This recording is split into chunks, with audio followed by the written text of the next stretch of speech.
Hi, welcome back. Certainly glad you could join me today. It's a fantastic day here, and I hope it is wherever you're at. Let's start out today and have them run all the colors across the screen that you'll need to paint along with us. And I thought today we'd do the little opening painting that you see that Jerry Morton put together that's so fantastic. So, tell you what I've got going up here. Got my standard old 18 by 24 inch canvas, and it's covered with a thin, even coat of the liquid white, and it's all ready to go. So let's go. Let's start out today with a little touch of the bright red. Just a little. Don't need much. It's a very strong color. Just a little. Okay, let's go up here. And let's just go right in here, just using our little crisscross strokes. And we'll just lay in a happy little sky. Just like so. A little more color. And I've started at the horizon and working up today. I want it to get lighter and lighter toward the top. There. Okay. But just use little X's. Little X's, like so. There we go. Now then, maybe a little over in this corner here. Don't want it left out. And that's about all we need right now. Let's have a little of that pink right down here and what's going to end up being water. And for that, we'll just use nice horizontal strokes. There we are. That little opening that you see, it only takes a few minutes to paint the painting, but it takes a lot of fantastic people a very long time to put it together. And I'm really proud of them. They've done a beautiful job. And we call that little character the little painter man. The little painter man, I like that. In his little painter suit. And if you like that, you'll drop us a line and let us know. Maybe we can do some other things with that little character. There. All right. Now then, I'm just going to reach right up here. Use the same old dirty brush. Get a little touch of the Van Dyke brown and mix a little dark sienna with it. What the heck. Don't need a lot of color though, just a little. Let's go right up here. Now, up in here, we want the indication of just a happy little cloud that's floating around in the sky. And when you're doing this, I'm exaggerating, but make strokes like that. It makes all those little things happen in there. There. Just wherever you want it. Wherever. I think there was a little doer that hung down, something like that. Okay, a little more of the color. And over in here, wherever. You can even tap in some little stringy ones if you want them. There. Now sometimes it's fun to take a little white, just a little of the titanium white, pure white, and go right up in here and put in a nice light bright area. It really makes the painting sparkle up here. There. Puts just one nice spot. Makes you feel good when you look up in that. All right. And that's about all we had in that little sky. That simple. There. Okay, and just sort of blend this out while you have a nice clean brush. And we're in business. Now then, let's build us a little mountain in here. Tell you what, let's mix up. I'm going to use some alizarin crimson and sap green in about equal proportions. About equal. Now you can mix this to the green side or to the reddish side, just depending on what kind of effect that you want. You can change the flavor either way, but mix it quite thoroughly. There. All right, let me clean off the old knife here. Now, let's build us a little mountain. We'll take a little bit of that color and come right up in here. Decide where your big mountain's going to live. And using very firm pressure. Very firm. Just come right along here. Right along. Decide where your mountain's going to live and begin dropping it in. Just begin dropping it in. Over here, we need a little bump. I think there would be one there. And we can do that easy. And really push that paint right into the fabric. You can probably hear how hard I'm scraping and pushing. There. That makes application of the next layer much easier if there's not much paint on the canvas here. Now then, we'll take a 2-inch brush and we pull that because there's liquid white on there. You can literally move this paint all over the canvas if you want to. There we go. And by watching the brush strokes, it's a nice way of laying out a lot of your highlights and shadows in mountains when you're doing them. It may not show too much here, but when you're painting, you'll understand exactly what I'm saying. You can see every little brush stroke. And you just blend that right off to nothing. Like that. Now then, let's take a little bright red, a little titanium white, and we're going to mix it together. And I want just a light pinkish glow in my white. I don't want to set the world on fire right here. Pull it out as flat as we can get it. Takes very little of that bright red. All right, then we go in and cut off a little roll of paint. There it is. Now then, let's make a big decision today. Where does our highlights live? Maybe somewhere along in there. Now this will not be an exact duplicate of the painting that you saw at the beginning, because it's almost impossible to paint another painting that's identical. But it'll give you a good idea of how this one was made. Yeah, here we are. I like that little painter guy though. That's really, really cute. It took nearly a full day to make that one little opening. But we had a lot of fun with it and did a lot of crazies, and it's really, the outtakes would be even cuter sometimes than what you see here. There. Okay, tell you what, I'm going to take a little white, put a little touch of the phthalo blue into it, just a little, don't need much. Now reach over here and grab a little black and a little touch of crimson, just to dull it. Just want to dull it down. There, that's nice. Let me clean the knife off. I cleaned the knife only so it shows up a little better how we're loading it when we come right in here, and you can see that nice close-up. See, that little ridge of paint, little roll of paint right on the edge is so important. If you get in the habit of loading the knife that way, it'll save you a lot of agony, make things work much better for you. Now, we'll just come right along here, put in little shadows, very delicate, caressing the canvas. Barely touch it, barely touch it, barely touch. This is such a gentle touch. Just gentle, gentle, gentle. There, over here, we need some right there. Don't want that one left out. Okay, once again though, just barely touching the canvas. And you can come back, and now we can begin adding in all those little special things, little nooks and crannies. Little mountain goat's got to have a place to live too, you know. So give him maybe a little place to have him a little house. He wants to live up here where he's safe and nobody bothers him. I think that's what we all want. We want a place to live where we're safe. So does that little mountain goat. See, when you're making your mountain, think about him. Shoot. You might find out you like a little guy. There we go. And we just sort of let those blend together right in there. Right in there. Okay, maybe right down in there. But just sort of look at your painting, and each one's going to be different. And you can bring all these little things together and make up little valleys and hills and bumps and crevasses and all those things that you want in your painting. There. And each and every painting will be different and unique, one of a kind, and that's what makes it fun. It's really what makes it fun, is the individuality.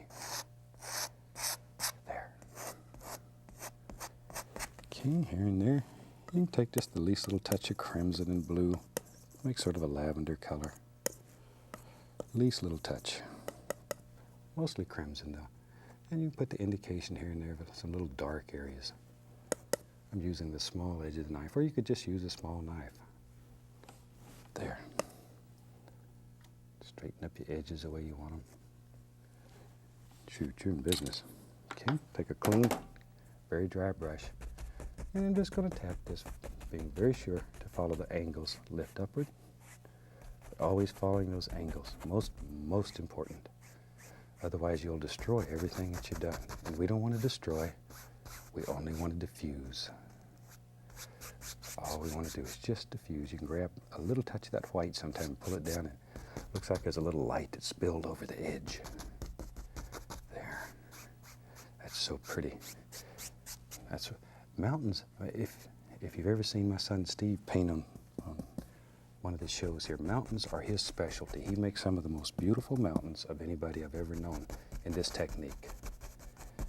That's his forte. There. And that's probably one of the areas that he absolutely puts me to shame. He's a better mountain painter than I am. There. Okay, let's wash the old brush.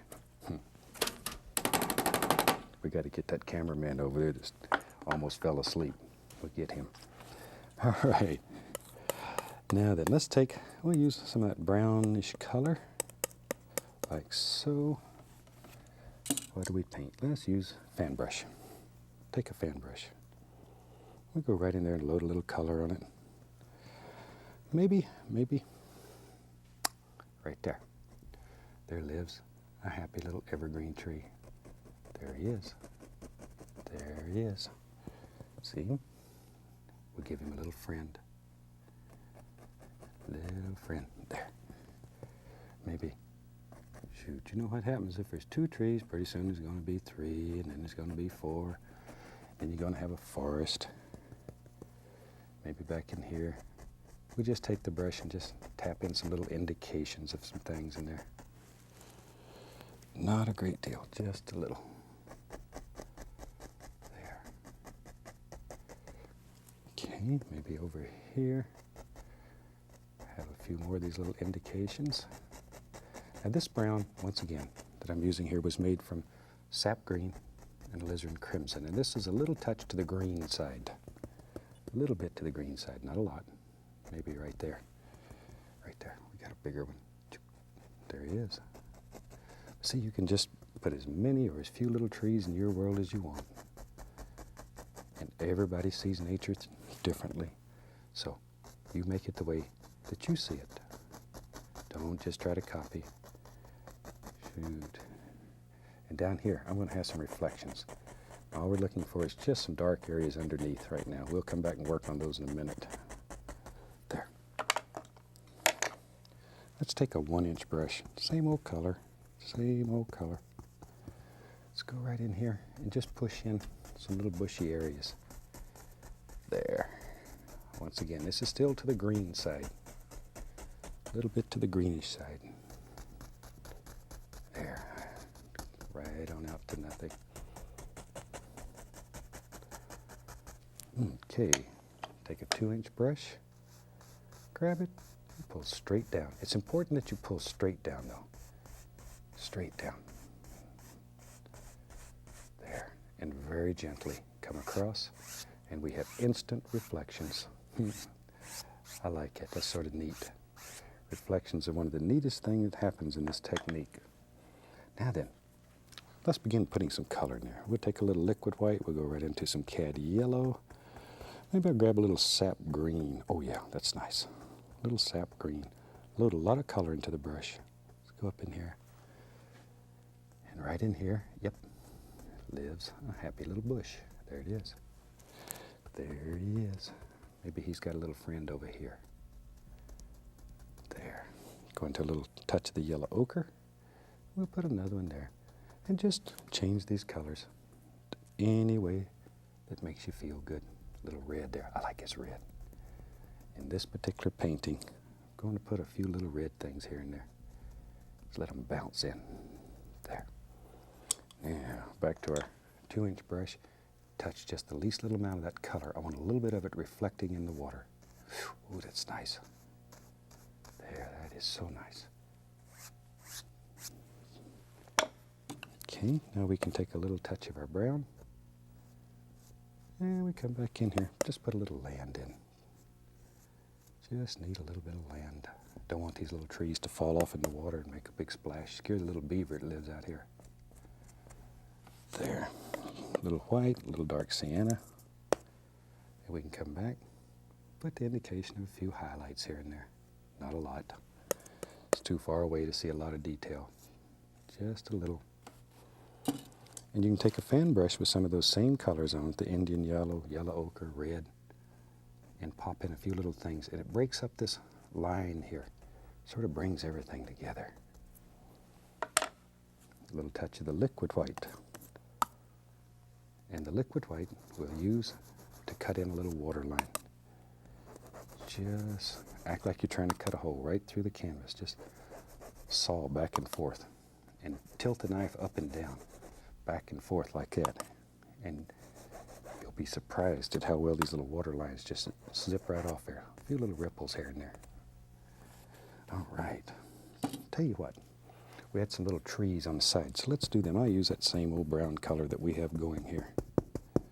We'll use a 2-inch brush. You can use a 1-inch brush or anything, but we'll use this since it's handy. We'll take just the corner and begin tapping in a happy little tree. There, just like so. But just a basic shape. This is going to be behind those other trees, so we don't really care. And you know, it's interesting. I have so many little creatures that I like to share with you. Thought today I'd show you just a little bit because I'm going to do another tree on the other side, just like this one. And while I'm doing that, let me show you my little pal here.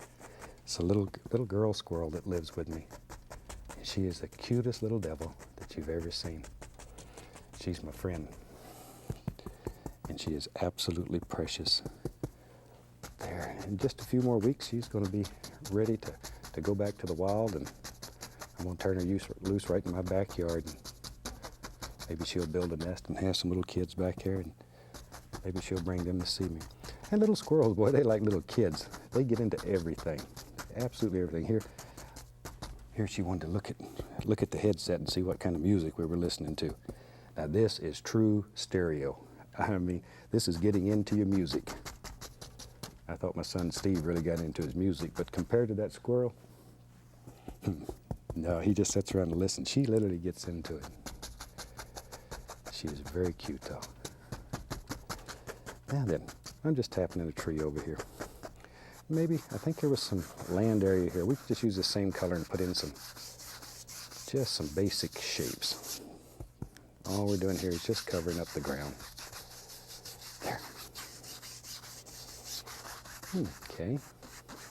Maybe something like so. And you can just push that right in with a whole big brush there. Now, before I clean that brush, I'm just going to go right into a little bit of the reddish color and just tap on a few highlights on these trees. Just a few. Go on the other side, and we'll tap in a couple over here. Don't want it left out. But you won't see much of this, but if you look through the big evergreens that we're going to put on there, and you see some of this, people will think you really spent a great deal of time trying to make that just, you don't tell them any different. That's our secret. Let's mix up a little green and black, maybe even a little blue, crimson. There's a crimson. I wipe off the old knife. And I'll grab a fan brush here. There's one. There's one. Load a lot of color into the bristles. Let's go up here. We had a couple of evergreen trees, and one of them we're going to have right there. Now, when you're doing this, if you have trouble getting your paint to stick over the top of everything that you have behind, like all the mountains and everything, add the least, let me say it again, the least little amount of paint thinner. There's our little evergreen, see? But very little. Let's give him a friend. Very, very little of the paint thinner. Little goes a long way. Long, long way. There we are. Let's go on the other side over here. We had one large evergreen here that went, oop, it does now. Right there. Right there. Whew. Boy, it is a big old son of a gun. He lives up here and looks out over the mountain and the lake and all the little creatures. There's probably several little squirrels living here too. This is the kind of place I'd like for my little squirrels to live. There. Okay. That quick, we got some nice evergreens. We can take some of this little brown and white color that we had left. Put the indication here and there on both of them that maybe there's a little trunk in there. Just a little trunk, not much. Okay, back to my 1-inch brush that has the brown color. Let's just pop in some nice dark shapes here for our little bushes. There, reflect a little of that down into the water. Okay, other side, we'll do the same thing. Just a few little things here and there. Okay, wherever you want a little bush to live. And then we can take our brush that we were using to put the highlight colors on, and we put a little color on it. And we go right up in here, and we can begin putting in all kinds of little bushes and stuff that live right along here. Wherever. Tell you what, let's do. Let's have some fun. Let me find a clean fan brush. Got too many of them going. Oh, there's one that's got brown in it already. We'll use it. I'm lazy. We'll take some brown. We're going to reach over here and get a little touch of the liquid white. To that, I'm going to mix dark sienna. A little dark sienna, maybe even a little bright red. But this is liquid white. It's very thin with a little color in it. And we're going to load this fan brush with the brown that we made from the crimson and sap green, both sides. And I'm going to take one side only, just one side, and go through this very thin light color. And with this, we'll make our little evergreens back here. Big evergreens, I'm sorry. Those are big ones, some giants. But by double loading the brush like this, you can do, see there? You can do both sides of the tree at one time. Maybe there's another one here, I don't know. You decide. On the other side over here, we have one, maybe it's going to live right there. Right there. And one, there. If you don't make those little noises now, this won't work. Maybe a little one right there. Be careful that you don't space all of them exactly the same distance apart, because if you do, they look too symmetrical. Whatever that means. There we go. Tap in a few bushes down here at the bottom. There we are. Just a few little things.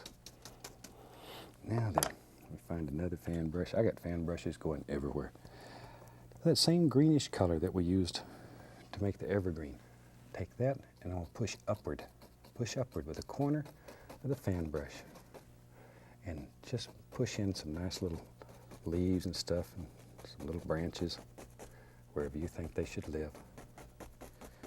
Wherever. I like to leave a little of the trunk showing here and there though. To me that's quite interesting. This one goes right on off the canvas there. There it goes. And it sort of gets lost in there. You can't tell which one's which or whatever. There we go. We'll separate them with a little highlight. There. Okay, over here. Maybe this one goes all the way off.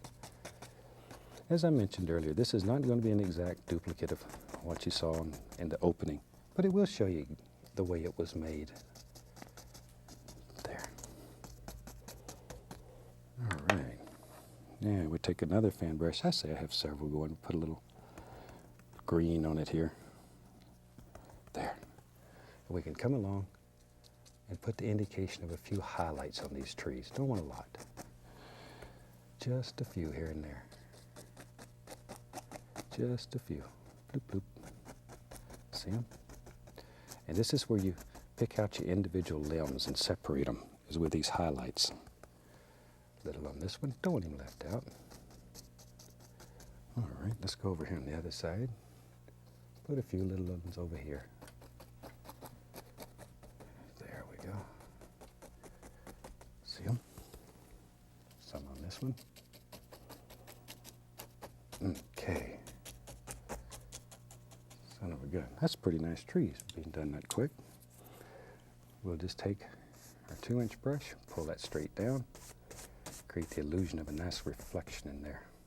Pull it gently across, gently across, gently. Let me find that brush that we made the tree trunks out of.